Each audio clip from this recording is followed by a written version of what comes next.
Сәлем достар, менің каналыма қош келдіңіздер. Видеоны көрместен бұрын каналыма тіркеліп, қоңырауша белгісін басуды ұмытпаңыздар. Бүгін сіздерге құмырсқадан қалай құтылу керек екенін айтатын боламын. Үйде болғанымызда, тыныштығымызда құмырсқалар бұзады. Бұл кішкене жәндіктер әр қуысқа кіріп, азық-түліктердің ішін аралайды. Олар тәтті тағамдарды жақсы көретіндіктен, әр күн сайын қант немесе тосап салғыштың ішінде жүреді. Ең жаманы, олардың адам денсаулығына кері әсерін тигізетін тағамды жеп келіп, оның қалдығын ас үйіңізге тасымалдауы. Осылайша, инфекциялық аурудың тасымалдаушысы болуы мүмкін. Электрлі құрылғылардың ішіне кіріп алып, тоқтың дұрыс таралуына кедергі жасайды. Олай болса, олардан қалай құтылуға болады? Құмырсқалардан арылудың түрлі жолы бар.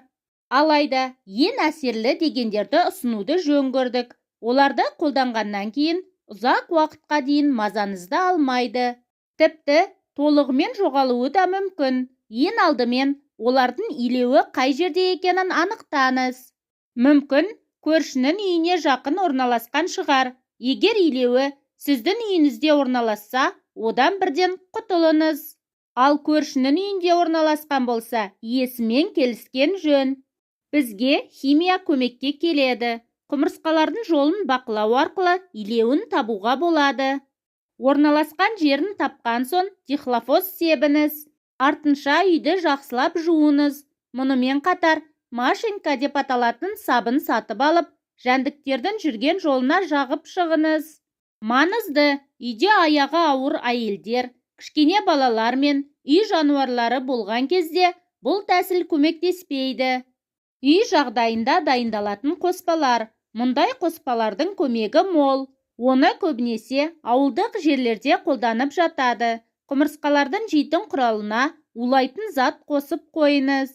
Олар оны илеуіне тасымалдап, қалған құмырсқалардың өлуіне себепші болады. Мұндай қоспаны қант, су, бор қышқылы және бурадан жасауға болады.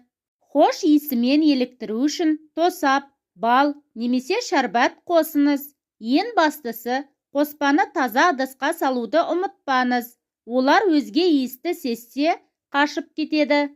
Екінші тәсіл, суға ашытқыны ерітіп, үстіне қант, бал және өзге тәтті тағамды қосып қойыңыз. Араластырсаңыз қоюлана түседі. Оларды құтының қақпағына құйып, құмырсқалар көп жүреді деген жерге қойыңыз. Егер жәндікті өлтіргіңіз келмесе, келесі үшінші тәсілді пайдалануға болады. Ыдыстардың шетіне лимон шырынын, өсімдік майын, сарымсақ қосылған натрий немесе ақжелкен шырынын жағып қойыңыз. Құмырсқалар бұл иісті көтере алмайды. Бұдан өзге түймедақ, жабайы, жалбыз, аниса, қалампыр сынды иістерді жақтырмайды және бұл жерге екінші рет келмейді. Эфир майы тек қана құмырсқалар ғана емес, сондай-ақ тарақан, бүрге, шыбын секілді жәндіктерді де үркітуге қауқарлы.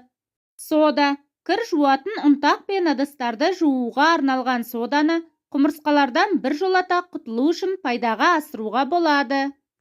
Зиянкестердің ағзасында қышқыл көп болғандықтан, содамен араласқаннан кейін белсенді реакция береді.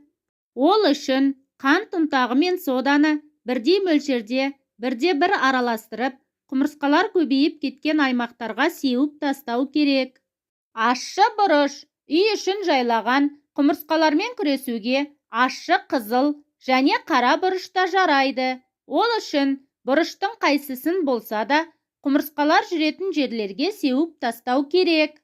Бор қышқылы, 5 грамм бор қышқылы, 1 ас қасық шекер, 1 ас қасық кез келген тосап түрі және 1 ас қасық сумен барлығын жақсылап араластырып, жайпақ кішірек тарелкаға немесе пластикалық бөтелкелердің қақпағына құйып, құмырсқалар белсенді жиналатын орындарға қою керек.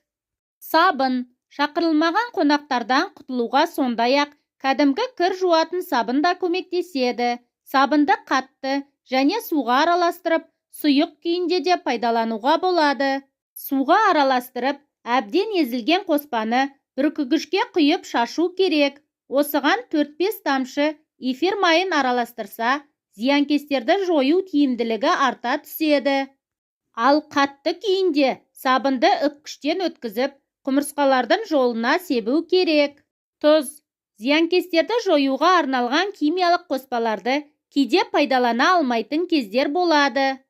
Мұндай кезде әр үйдің асханасынан табылатын ас дәмін келтіретін тұзды құмырсқаларға у ретінде пайдалануға болады.